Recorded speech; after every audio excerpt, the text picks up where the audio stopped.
Cześć, Grzegorz Kusz z tej strony, witaj na moim kanale. Dziś nietypowy odcinek, bo to ja będę przepytywanym, dokładnie tak. Zadajecie mnóstwo pytań na bieżąco, wysyłacie je w mailach, piszecie w komentarzach.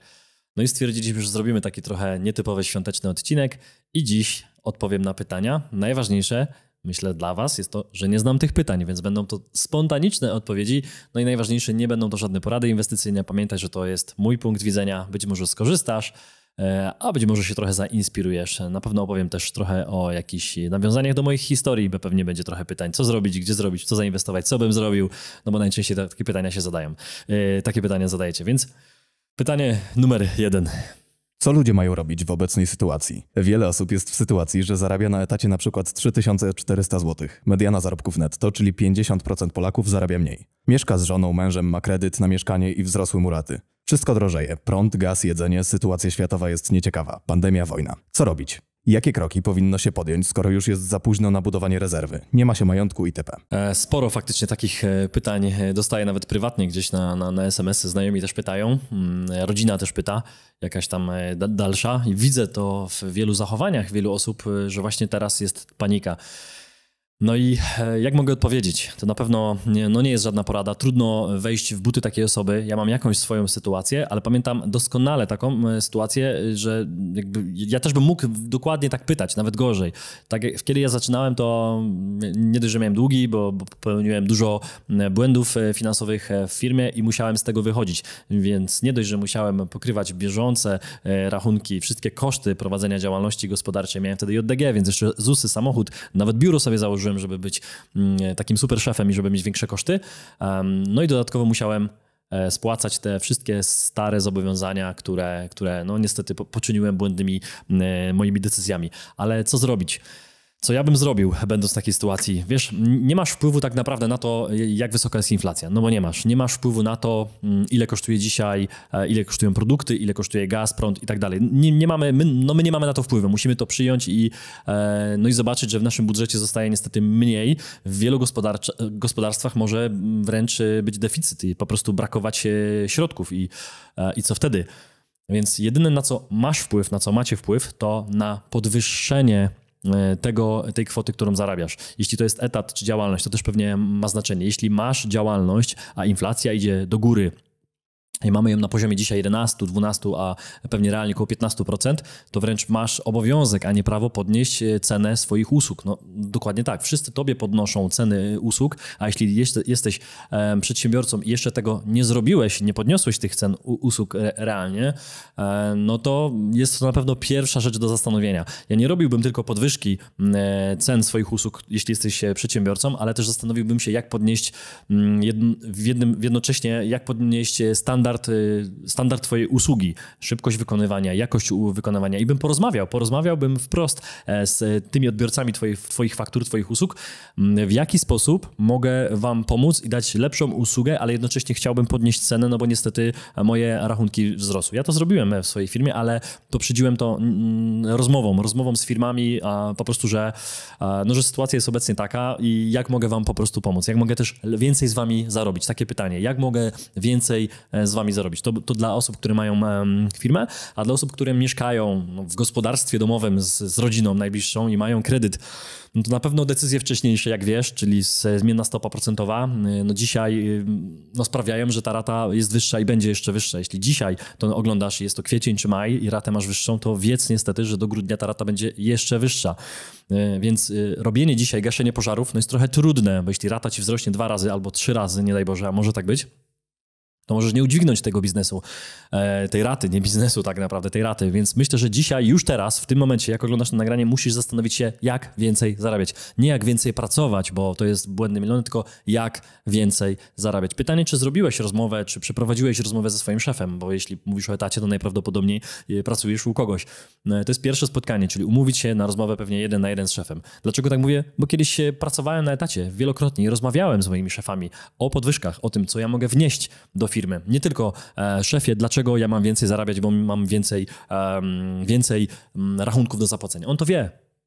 Tylko zaproponuj co ty możesz do tej firmy więcej wnieść, czyli odwróć tą rozmowę. I nie tylko dlatego, żeby uzyskać tą korzyść, ale żebyś realnie myślał, czy myślała, co faktycznie dla tego szefa, dla tej swojej firmy możesz więcej zrobić. Zastanów się, czy możesz faktycznie pracować efektywniej w tej firmie. Jeśli palisz papierosy, to może zrezygnuj z tych przerw lub mniej. Zastanów się, czy faktycznie nie przeglądasz stron, czy jesteś po prostu osobą, która pracuje być może 2 godziny, 3 godziny efektywnie, a resztę to jest takie przechulanie i picie kawy. Ja bym tutaj w tym kierunku poszedł, zastanowił się generalnie najpierw, jak więcej zarabiać. Nie zmienianie pracy, bo to uważam jest trudne i to jest ostateczność, ale jeśli nie ma możliwości podwyżki i rozmowy z szefem, bo tego się nie da, no to faktycznie szukanie innej możliwości zarabiania, przekwalifikowanie się nawet, bo dzisiaj wiele branż IT, e-commerce, sprzedaż, pośrednictwo różnego rodzaju nieruchomości daje możliwości zarabiania takich pieniędzy, że naprawdę starcza na te wszystkie podstawowe rzeczy.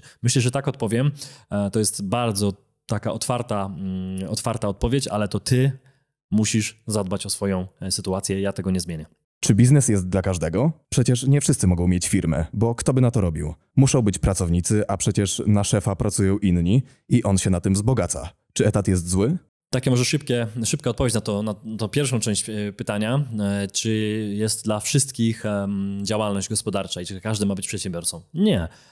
I to nie dlatego, że ja tak powiedziałem, tylko widać, że praktycznie w każdym mieście, w każdym państwie, na całym świecie, jak się sprawdzi, jaka część danego społeczeństwa to przedsiębiorcy, to przeważnie jest to około 10%, ale 10% przykładowo w Polsce, jak sprawdzałem, to 10% w moim mieście było 10% jakby ilości mieszkańców, to było 10% przykładami. Było 120 000 mieszkańców i 12 000 działalności założonych. To nie oznacza, że 10% społeczeństwa z automatu jest super przedsiębiorcami, ale myślę, że maksymalnie 10% podjęło ryzyko prowadzenia działalności i wzięło na siebie to brzemię, tą odpowiedzialność, wstawanie wcześniej, pracowanie kilkanaście godzin dziennie, ryzyko i odpowiedzialność zatrudniania pracowników. Tak, to jest odpowiedzialność. Zatrudniasz pracowników i jesteś odpowiedzialny również za ich wypłatę, za ich rodzinę często, więc to jest ryzyko i odpowiedzialność. Więc myślę, że zdecydowanie mniej niż 10%, około 5% bym powiedział, bym szacował, 5% społeczeństwa ma na pewno jakieś umiejętności inne. Umiejętności powiesz pewnie, że da się wykształcić. Da się nauczyć pewnych rzeczy, ale myślę, że tak jak w sporcie, w malarstwie, jeden ma smykałkę do tego, żeby super jeździć na łyżwach i później się tylko doszkala i jest super hokeistą i ma po prostu takie predyspozycje. Ja nie jeżdżę na łyżwach super i nie czuję, żebym miał predyspozycję, mimo że się uczyłem. Taki przykład. Ktoś super maluje. Ja miałem 2 zawsze z tych plastycznych rzeczy i nigdy nie chciałem tego robić, więc ja nie mam predyspozycji, żeby malować, więc tego nie robię. Ale predyspozycję do bycia przedsiębiorcą mam. Ja to czuję od dziecka. Ja od dziecka widziałem innych przedsiębiorców, starszych, ludzi, którzy mieli firmę i widziałem, że oni inaczej pracują. Ja mając 6, 8 lat, 10, ja wiedziałem, że ja chcę to robić. Ja to czułem. Więc nie każdy powinien mieć przedsiębiorczość, nie każdy powinien mieć firmę, bo uważam, że sobie zrobi sobie krzywdę, idąc za taką modą, która często jest gdzieś wlewana ludziom, że to wszyscy powinni mieć firmy. Nie wszyscy. Nie dlatego, że nie będzie miał kto na to pracować, bo to nie w tym kierunku. I tak idziemy w kierunku automatyzacji, robotyzacji, więc pracownicy i tak będą zwalniani w dużych ilościach niestety, bo tak się rozwija świat. Ale tu chciałbym, żebyś zrozumiał i zrozumiała, że absolutnie nie wszyscy muszą być przedsiębiorcami. Czy warto iść na etat i czy etat jest zły? Nie. Mam mnóstwo znajomych, oczywiście, żeby zarabiać dobrze na etacie i mieć te spokojne, jak to mówią, żeby ten plecak nie był za ciężki na plecach z kamieniami, tylko żebyś miał po prostu luz. Wiedział, że ta wypłata, która wpływa na konto co miesiąc za pracowanie na etacie, była taka, że ci wystarcza na wszystko i że jeszcze ci zostaje na jakieś hobby, na pasję albo na właśnie jakieś małe chociaż inwestycje, na odkładanie. Musi tak być. Jeśli tak nie będzie, to popatrz dalej, to nawet nie etat. Pokazuje ci przedsiębiorca teraz w głowie. Przedsiębiorca, który ma firmę. Jeśli przedsiębiorca nie zarabia, żeby mu nie zostało, no to on ma taką samą sytuację albo gorszą niż pracownik etatowy, któremu nie zostaje. No bo jesteś szefem. Jesteś szefem firmy, a masz więcej wydatków niż zarabiasz. Więc to jest taki rak finansowy. To jest jeszcze gorsze niż etat, bo z etatu wychodzisz i może zarabiasz mało, ale jesteś w stanie to zmienić, ale nie jesteś odpowiedzialny za wszystko, tak jak w firmie. Więc myślę sobie, że nie wszystko jest dla wszystkich. Działalność i firma nie jest dla osób, które nie mają tego, bym powiedział, genu przedsiębiorczości, a dobry etat Jest jak najbardziej dobrym rozwiązaniem, na pewno na początek, żeby pozarabiać trochę pieniędzy. Nie idź na najtańszy, najszybszy etat, gdzie zarabiasz mało, tylko staraj się faktycznie pójść na kilka różnych etatów. Ja to robiłem, byłem w kilkunastu miejscach, żeby sprawdzać, jakie tam trzeba kompetencje, ile tam się zarabia, ile tam zarabia najlepszy pracownik, gdzie się zarabia duże pieniądze. Właśnie tak jak mówiłem, na pośrednictwie zarabia się duże, na sprzedaży zarabia się bardzo duże pieniądze, no i na specjalizacjach zarabia się duże pieniądze. Jeśli jesteś niezastąpiony, jeśli jesteś tak dobrą osobą, że bardzo ciężko cię wymienić. Jesteś super grafikiem, jesteś super web deweloperem, tworzysz strony, jesteś, nie wiem, IT programistą, który programuje, jesteś super specjalistą lekarzem, super masażystą. Ktoś mówi masażysta, nie, jest ich wielu. Bądź najlepszy w swojej dziedzinie, to wtedy będziesz zarabiał nawet na etacie bardzo dobre pieniądze. Tak bym odpowiedział. Myślę, że znowu to jest taka... Popłynąłem trochę tą odpowiedzią, ale no nie dam jakby złotej tutaj recepty czerwonego guzika, bo jego nie ma. Nie, no jest, subskrybuj. Tak, jest subskrybuj, dokładnie. To jest jedyny czerwony guzik, który tutaj znajdziesz. Już ponad 500 osób skorzystało z konsultacji w ramach projektu Finansowo Zależni. Zgłosiły się do nas osoby z problemami ze swoim budżetem, ale i te chcące bardziej efektywnie nim zarządzać. Pomogliśmy Wam poukładać swoje finanse, zweryfikować i zadbać o Wasz poziom bezpieczeństwa, zaplanować rezerwę finansową, wdrożyć regularne inwestowanie wolnych środków, rozpocząć pomnażanie swojego majątku. Jeżeli jeszcze się nie zgłosiłeś, to zrób to dziś i wypełnij formularz kontaktowy. Konsultacje odbywają się online i są bezpłatne. Link znajduje się pod nagraniem w opisie. Jak zarabiać więcej? Mówicie ciągle o tym, żeby inwestować, zarabiać miliony, rozwijać firmę. Wam to się udało. Niektórym rodzice dali pieniądze na pierwsze inwestycje i teraz udają bogatych i mówią, że każdy tak może. Ja mieszkam w małej miejscowości, jest mało zakładów pracy i perspektyw. Muszę utrzymać swoją rodzinę. Mam kredyt i nikt z rodziny mi nie pomoże. Nie mogę rzucić wszystkiego i próbować rozwijać biznes. Bardzo długie pytanie. Wiele tam już się pojawiło takich blokad, bym powiedział, nawet w głowie. Ja tylko ci powiem, jeśli mnie oglądasz krótko, to pewnie tego nie wiesz. Dla stałych widzów wy to wiecie, że już kilka razy powiedziałem o tym. Jakby to nie jest żaden wstyd, to jest jakby historia. Każdy ma tą historię. Ty masz, ja mam. Każdy tą historię ma albo ją buduje dalej i będzie budował finansową, rodzinną. Nikt mi nie dał tych pieniędzy. Rodzina mi nie dała, bo nikt nie miał działalności wcześniej. Mój tata próbował tą działalność robić, szybko zmarł w wieku 8 lat, jak ja miałem 8 lat, więc ja się tego uczyłem, ale zawsze chciałem działalność. Nikt mi tych pieniędzy nie podarował, nikt mi nie dał nawet umiejętności prowadzenia firmy, bo tej firmy po prostu w domu nie było. Ja miałem taką moc w głowie, taką chęć, że chcę inaczej żyć, że chcę żyć spokojniej, że to ja mam decydować o tym, ile pracuję. To nie znaczy, że nie pracuję i nie pracuję dużo, bo pracuję dużo jak trzeba. Dzisiaj nagrywamy chyba 4. godzinę już teraz, więc jeśli trzeba, to trzeba popracować. I moment, bo sobie przypomnę sens tego pytania, żeby nie zabłądzić znowu. Okej, wiem.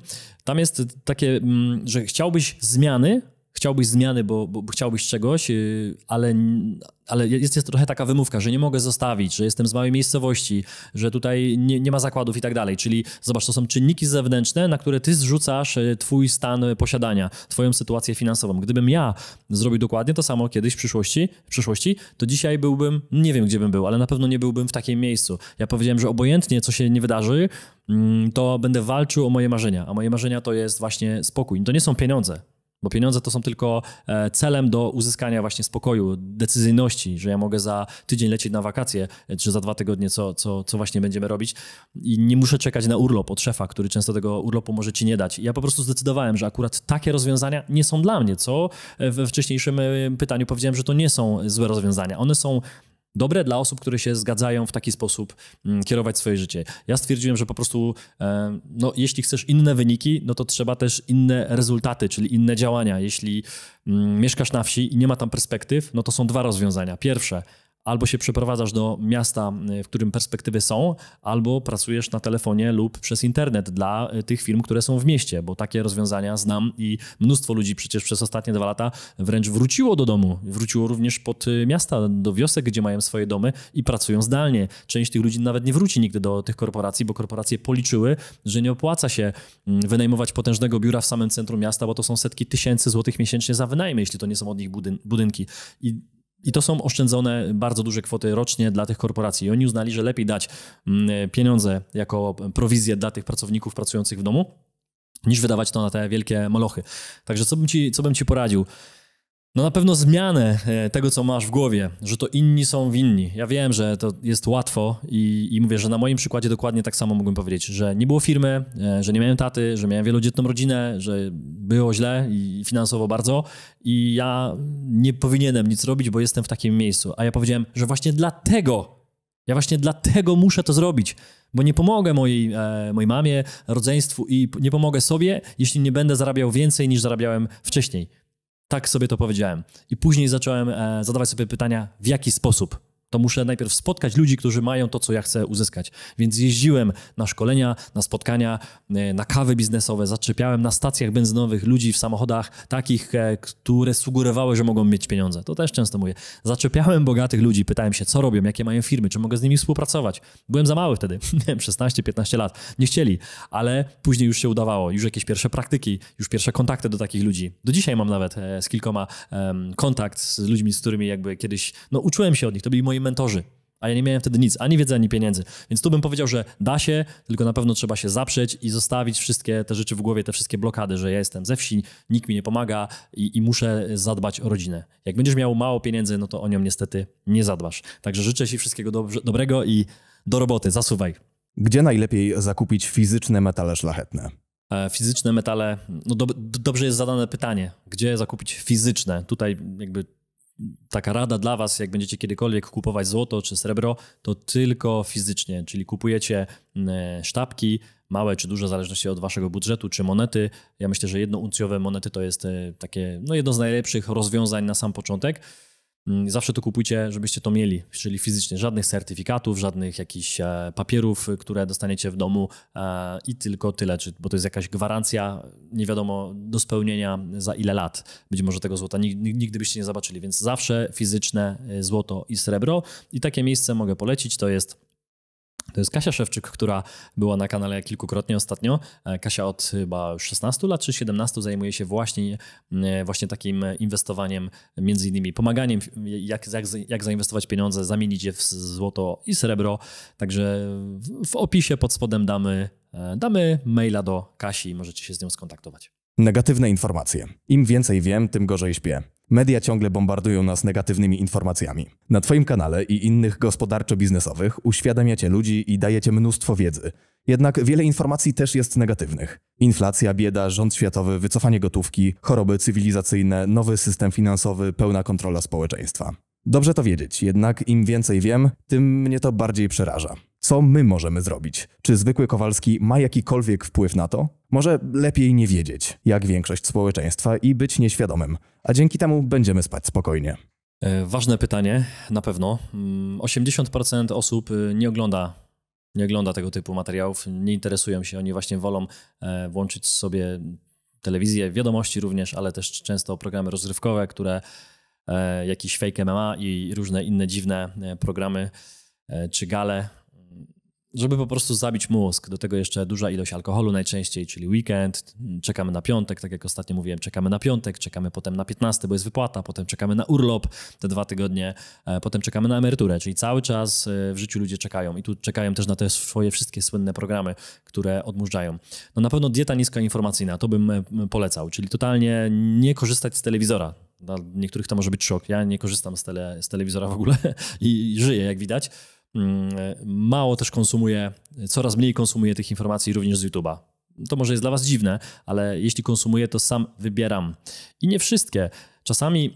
Czasami tytuł, który jest szokujący dlatego, że niestety tak działa ten filtr YouTube'a i marketingowcy moi też mi podpowiadają, że czasami to jest dobry chwyt marketingowy, żeby po prostu przyciągnąć do ważnego tematu, co jest istotne, do ważnego tematu, bo chcemy, żeby jak najwięcej osób o tym wiedziało. Żeby uświadamiać innych, bo to, co tutaj napisałaś, najprawdopodobniej ty, kobieto, bo nie wiem, tak powiedziałem, przeczytałem tutaj to pytanie, to żeby jednak nie wiedzieć i zostawić to wszystko globalistom, korporacjom. Ale zastanów się, jeśli nie chcielibyśmy nagrywać takich programów, uświadamiać ludzi w kwestii finansów, tego wszystkiego, co się dzieje, to gdzie by byli ludzie? Gdzie by byli ludzie? Przez nasze programy przyszło mnóstwo osób, które już zdecydowały w trakcie lub kilka miesięcy wcześniej, żeby właśnie zmienić przykładowo, zaneksować swoje umowy rat hipotecznych, kredytów hipotecznych. I część osób naprawdę finansowo na tym dobrze wyszła. Myślę, że musimy uświadamiać, że tych kanałów jest coraz więcej, że 20% społeczeństwa chce takie rzeczy oglądać, a dalej 80% osób śpi. No i ja myślę, że musimy to robić. Kwestia tego, w jakiej proporcji to oglądamy i później jak sobie odpoczywamy. Myślę, że to jest istotne, bo dieta niskoinformacyjna, no to można by powiedzieć, że całkowicie wyłączasz wszystkie media i nie konsumujesz niczego. No ale obecnie tyle się dzieje, że warto trochę wiedzieć. Z drugiej jednak strony myślę, że te najważniejsze informacje i tak do ciebie dotrą. I tak. Zobacz. Przypomnij sobie kilka faktów, które się działy, czyli World Trade Center, rozpoczęcie wojny chociażby ostatnio, nie wiem, śmierć papieża, Smoleńsk. Te wszystkie rzeczy sobie przypomnij i powiedz mi, czy wtedy obserwowałeś media, czy byłeś na żywo z tymi sytuacjami i czy czekałeś na to, aż się to wydarzy? Nie, najprawdopodobniej nie. W jakimś momencie życia twojego, pracy, czy zabawy, czy odpoczynku, ta informacja do ciebie dotarła. Być może nawet nie oglądałeś wtedy wiadomości na telefonie. Najprawdopodobniej, w moim przypadku tak było chyba we wszystkich tych przypadkach, poza wojną, bo to sobie sam sprawdziłem na telefonie, bo to było przecież z samego rana, to wszystkie te informacje dotarły przez innych ludzi do mnie, przez jakieś komunikatory, czyli ludzie i tak mnie o tych wszystkich najważniejszych rzeczach poinformowali. Więc jeśli zrezygnujesz z tych wszystkich informacji, które do ciebie docierają i sprawiają, że gorzej śpisz, no to myślę, że i tak do ciebie te najważniejsze informacje, gdyby coś się działo z bankami, z jakimiś decyzjami, i tak się o tym, uważam, dowiesz. Więc dieta niskoinformacyjna na pewno, sport, planowanie w ogóle spania, poukładanie spania, żeby spać w danych godzinach i to też polecam. W ogóle dobre łóżko, w które ja zainwestowałem ostatnio i zupełnie inaczej śpię. Dieta, wiele kwestii ma też wpływ na to, w jaki sposób śpimy. No ale mamy oczywiście taki czas teraz wzmożonej ilości informacji negatywnych, więc nie dziwię się, że to pytanie jest, więc myślę, że warto zastanowić się nad jakimiś technikami relaksacji, oddechu, medytacji, sauny, basenu, czegoś, czego nigdy nie robiłaś, a być może sprawia ci to przyjemność, radość i to ciało odpoczywa. Także nad tym na pewno się zastanów. Co byś zrobił, gdybyś miał 18 lat i wchodził właśnie w rynek pracy? Pracować ciężko na 2 etaty i odkładać? Wyjeżdżać za granicę? Może iść na dobre studia i dorywczo pracować? Ważne pytanie, szczególnie, że od młodej osoby, 18-letniej. Cieszę się, że takie młode osoby zadają takie pytania. Jak ja miałem 18 lat, muszę sobie przypomnieć, co ja robiłem. Raczej nie zadawałem takiego pytania, po prostu gdzieś byłem w pracy. Chyba jak miałem 15 czy 16 lat, to już miałem taką pierwszą poważną pracę, to było na budowie oczyszczalni ścieków, jak dobrze pamiętam. I tam otrzymałem chyba pierwszą wypłatę 1750 zł, jak dobrze pamiętam. To była moja pierwsza wypłata z takiej ciężkiej pracy. Pracowałem po 10 godzin przez cały miesiąc w lipcu w wakacje i kupiłem sobie rower za to. Do dziś mam ten rower. To jest w ogóle fajna wartość, że pamiętam to i zamieniłem to na jakąś wartość, która daje mi coś do dzisiaj, bo do dziś na nim jeżdżę.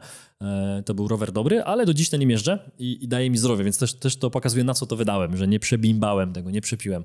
Ale odpowiadając na pytanie, co bym zrobił? Nie wiem, co bym zrobił, bo już 18 lat nie będę miał, więc odpowiadając tak na serio, to nie wiem, bo już się nie cofnę. Co bym zrobił? Też nie wiem, bo wtedy miałem inne myślenie. Co bym radził? Bo to chyba bardziej o to pytanie jest. Radzić też nie mogę. Mogę ewentualnie powiedzieć, jak te rozwiązania, które ty pokazałeś, ja widzę. Studia przerobiłem i to 2 uczelnie, jedną prywatną, drugą państwową i nie poszedłbym na te studia drugi raz. Tyle mogę powiedzieć i tutaj postawię kropkę, nie będę tego rozwijał. Jeśli chodzi o 2 etaty, to przez jakiś czas może tak. Ale pytanie, jak fizycznie to udźwigniesz? Jaka to ma być praca? Co to znaczy 2 etaty? Czy 2 etaty po 6 godzin, czy 2 etaty po 10 godzin i jeszcze z dojazdami? Bo wtedy faktycznie tych godzin nie zostaje. Choćby 8 razy 2 to jest 16 plus dojazdy tam i z powrotem. Jeśli to jest praca jakaś dojazdowa, no to nie zostanie czasu na regenerację. Więc tu bym się zastanowił, jaki to jest rodzaj pracy. Jeśli praca, która może być w tym samym czasie, ale 2 etaty, bo możesz, nie wiem, programować, pisać strony dla 2 różnych. Nie wiem, tutaj musisz sobie odpowiedzieć, co to za praca. Jeśli fizyczna praca, no to możesz się dojechać i zaniedbać zdrowie, czyli zarobić dużo pieniędzy, które później będą wydane na reperowanie zdrowia. Co ja bym zrobił? Na pewno zastanowiłbym się, kto zarabia dużo. Poszukaj ludzi. Ja tego szukałem. Jeździłem po stacjach benzynowych moim pierwszym samochodem, byłem w miejscach i podchodziłem do ludzi. Dobrze słyszysz, podchodziłem do ludzi, którzy dla mnie mieli kasę, czyli byli dobrze ubrani, mieli dobre zegarki, byli w restauracjach, podjeżdżali samochodami i pytałem się, co oni robią. Co oni robią, czyli która branża, jaka branża, gdzie są pieniądze, czy oni mogą coś doradzić, czy mógłbym do nich przyjść na praktyki. To bym dzisiaj zrobił. Zobacz, to teraz mi też wpadło w głowie. Kiedyś o tym powiedziałem. Zastanów się, jaka branża jest dla ciebie, czyli gdzie ci się podoba. Oczywiście się to może kilka razy zmienić w życiu, tego się nie obawia. Ja miałem 27 lat i jeszcze myślałem, że totalnie nie wiem, co chcę w życiu robić. 27, ty masz 18, zobacz, jak jesteś daleko do przodu. Zastanów się, która branża cię kręci, gdzie chciałbyś zarabiać pieniądze i sprawdź, czy rynek dzisiaj daje tam pieniądze, czy daje tam możliwość taką, żebyś ty zarobił. Ja nie mówię, że to musi być 100 000 miesięcznie. Jeśli tam da się zarobić 10 000 miesięcznie i tobie to wystarczy, żebyś spokojnie żył, to jest miejsce, żebyś tam poszedł. I zastanów się, jaka to jest branża, znajdź najlepszą osobę w tej branży lub kilka osób najlepszych, 3-5 osób najlepszych w Polsce. Nie wiem, jeśli to jest fotograf, to znajdź kilku najlepszych fotografów. Jeśli to jest masażysta, znajdź najlepszych masażystów w twoim województwie. Skontaktuj się z nimi i zaproponuj pracę. Jeśli nie będzie takiej możliwości, to zaproponuj taką naukę darmową, jakieś praktyki, jakieś doradztwo, żebyś ty tam mógł z tymi osobami przebywać. Jeśli nie ma takiej możliwości, to zapytaj, ile kosztuje konsultacja u takiej osoby. Najlepszej na rynku, która ci coś powie. Jeśli to będzie kosztowało 2003, to wiesz, że w pracy, w której obecnie jesteś na etacie, możesz miesięczną pracą, 2-3 tysiące pewnie tam zarobisz, umówić się z najlepszą osobą, która da ci na pewno bardzo dużo kontaktów, jakieś tipy, jakieś podpowiedzi, gdzie ty masz zacząć. Najlepsza osoba z branży, którą chcesz wykonywać i ona ma być z tobą na kawie na obiedzie. Zaproś ją na obiad i zapytaj, jaka jest cena konsultacji darmowej. Najprawdopodobniej ta osoba może się zdziwić, bo nigdy takich konsultacji nie robiła, więc ty jej zaproponujesz, że chcesz dać pieniądze. Poczekaj na kwotę. Może to być 500 zł za godzinę, może to być 1000, 2000. Sławek Mencen bierze chyba 4000 za godzinę. Ja również konsultacje robię, kiedyś brałem 1000 zł za godzinę, ale naprawdę teraz biorę więcej, ale cieszę się, bo na tych konsultacjach naprawdę ludziom przez godzinę daję bardzo dużo wartości, dużo wiedzy, dużo pytań, dużo się dzieje i ludzie wychodzą z pełną głową. I myślę, że ty tak samo wyjdziesz z wiedzą, z głową pełną wiedzy od takiej osoby. Także tu bym poszedł. Jesteś na samym dole, bo dopiero zaczynasz 18 lat, idź na samą górę. To nie musi być osoba najstarsza, ale chciałbym, żeby to była osoba najlepsza, która najwięcej zarabia i najwięcej potrafi i tam się kieruj. Taka moja rada. Okej, myślę, że kilka pytań za nami. Mam nadzieję, że były pomocne. Jeśli chciałbyś rozwinąć coś, co powiedziałem i jest coś niejasne dla ciebie, napisz w komentarzu. Na pewno odpowiem, bo dziś długo nie odpowiadałem na te pytania, więc możliwe, że troszkę popłynąłem, troszkę zbyt ogólnie, ale jak wiesz, nie mogę tutaj doradzać inwestycyjnie, zawodowo, nie mogę ci ustawić jakby ścieżki twojej kariery, zawsze te decyzje podejmujesz ty. Ja mogę tylko powiedzieć, co ja bym ewentualnie radził, co bym widział w twoim przypadku i tak te decyzje zawsze podejmiesz ty. Także powodzenia w twoich działaniach, no i do następnego. Trzymaj się, cześć.